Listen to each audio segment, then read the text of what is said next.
kuangalia uso wa Musa kwa kuwa ilikuwa inang'aa kwa utukufu ambao hiyo huduma ilikuwa imebeba. Kwa sababu ya utukufu wa uso wake, Ndio. nao ni utukufu uliokuwa ukipatilika. Na ndio utukufu ambao tunaambiwa kwamba ulikuwa inapatilika, ilikuwa inaisha. Kwa hivyo huduma ya Musa ilikuwa inaisha. 8:32 kitabu cha Yoshua. Ndio. Yoshua 8:32. Tunaenda swali la pili sasa, ile unatafuta kitabu hicho. Nauliza katika tunajibiwa how is Moses' face connected to the Ten Commandments? 34:28 to 35. Na Wakorintho wa pili 3:7. Na sitarudia maandiko ambayo tumesoma. Bwana asifiwe. Amen.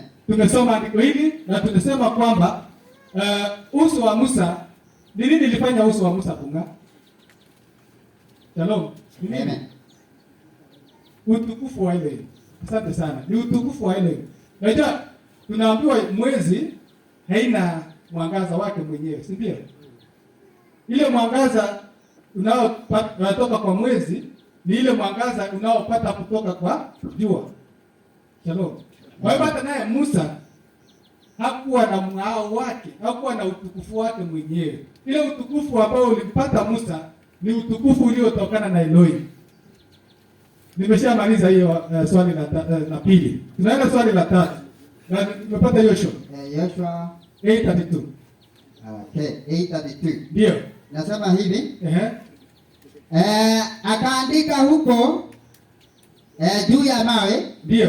Hayo nakala ya Torati ya Musa. Bwana asifiwe. Amen. Sijui kama mlikuwa mnajua hiyo. Akaandika huko juu ya mawe. Aliandika huko juu ya mawe. Hayo nakala ya Torati. Hayo nakala ya Torati ya Musa. Ya Musa. Aliyoandika mbele ya wana wa Israeli. Ya wana wa Israeli. Bwana asifiwe. Kwa hivyo Paulo akiongelea ile huduma ministration ambayo ilikuwa imeandikwa juu ya mawe, alikuwa anamaanisha sheria ya Musa. Bwana asifiwe. Alikuwa anamaanisha sheria ya Musa ambayo ilikuwa inatoa hukumu ya kifo kwa yeyote aliyeifunja sheria ya amri 10. Bwana asifiwe. So kuna utukufu mara mbili hapo sasa. Kuna utukufu hiyo ambao ilipatikana na hiyo huduma ya Musa, na kuna utukufu wa Masihi ambao tushazungumzia. Swali tunayoenda nasema, why does Paul call the commandments the ministration of death? Bwana Paulo anaita amri 10 huduma ya amri 10 huduma ya kifo. Bwana asifiwe. Amen. 15:32 hadi 36 kitabu cha Hesabu. Na Wakorintho inasema 3:7. Tushasoma hiyo. Tutarudia nimesema. Okay. Tuende kwa hiyo nyingine. Numbers 15:32 to 36. So Wakorintho nafikiri mshashika vizuri. So hatutarudia sio 3:7 mara kadhaa. Hata hii swali naofuata ni hiyo hiyo tu bado. 15. Ndio. So wakati tunaendelea ndio tumeona kwamba sheria ya Musa ilikuwa inatoa hukumu. Ndio maana sasa amri 10 ilikuwa ni mtakatifu. 15 inasema ndio. Kisha wakati huo wana wa Israeli walipokuwapo tangwani, wakamwona mtu mmoja ndio akikusanya kuni siku ya Sabato. Ndio. Hao walimwona akikusanya kuni wa kumleta kwa Musa, kuni wakamleta kwa Musa na Haruni. Ndio. Na kwa mkutano wote. Ndio. Nao wakamweka kifungoni, maana lilikuwa halijasemwa atakaloletwa atakalotendwa. Ndio. Yawe akamwambia Musa, mtu huyo lazima atauawa. Ndio.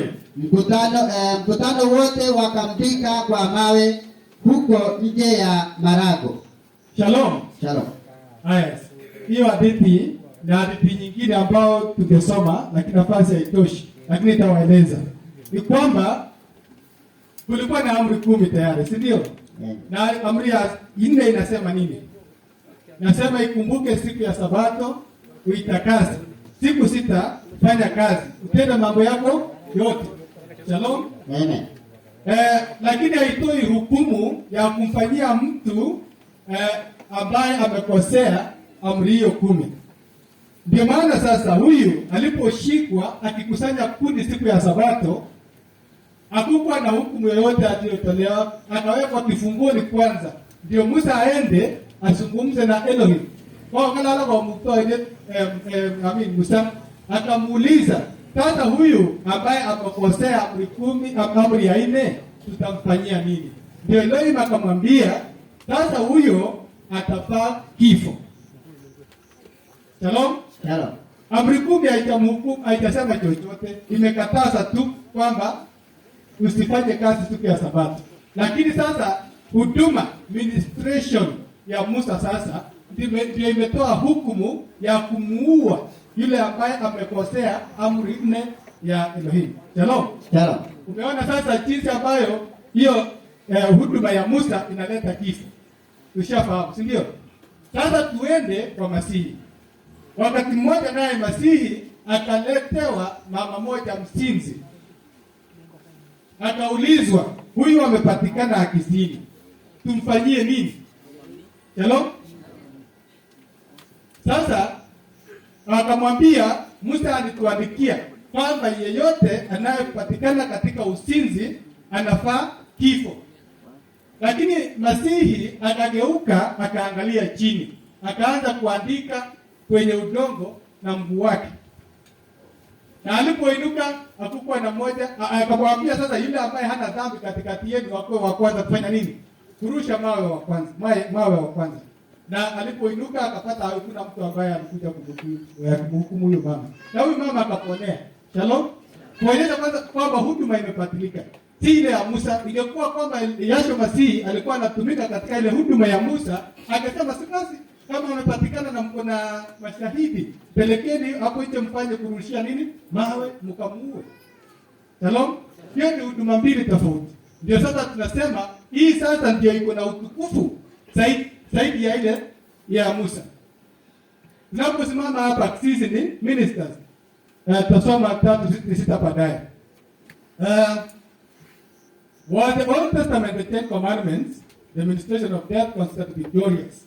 Is the New Testament, the 10 Commandments, the ministration of the spiritual, the ministration of the Spirit, glorious? Are both glorious?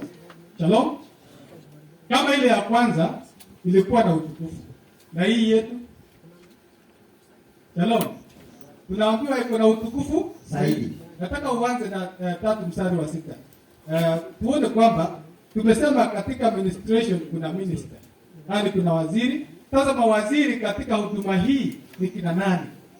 3:6 kitabu ya Wakorintho wa pili 3:6. Naye ndiye aliyetutosheleza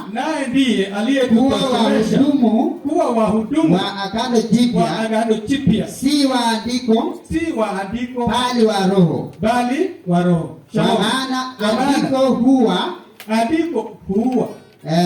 huua bali roho huisha. So we are ministers of life. We are ministers of the new covenant. Sisi ndio wahudumu wa agano jipya. Na sasa wakati tunahudumu kama wahudumu wa agano jipya, then we are serving in a more glorious ministry. Bwana asifiwe. Tunahudumu katika huduma iliyo na utukufu zaidi. Sio kama ile ya Musa, inapita ya Musa. Labda sisi tu wenyewe tujione kama tuko wanyonge. Shalom. Labda tujiwekelee unyonge, lakini tunajua kwamba katika huduma hii kuna utukufu zaidi. Hata wakati mmoja Paulo alizungumza akasema, nafahamu mtu aidha alikuwa katika mwili ama alikuwa katika roho, lakini najua kwamba huyu mtu alipaa hata akaingia mbingu ya 3. Shalom. Na anasema kwamba alijionea mambo ambayo hayawezi kutamkwa. So maybe where we are operating, hata baada tunafanyia kazi tuko tu hapa kwa level ya chini, lakini tujue kwamba we have limitless opportunity to serve. Bwana asifiwe. Tuko na utukufu zaidi katika huduma hii, inapita ya Musa. Bwana asifiwe. Kwa sababu tunamtumikia Yahshua Masihi ambaye ni mwanzilishi na ndiye kuhani mkuu wa Agano Jipya ambao tunaambiwa kwamba ni bora zaidi kuliko Agano la Zamani.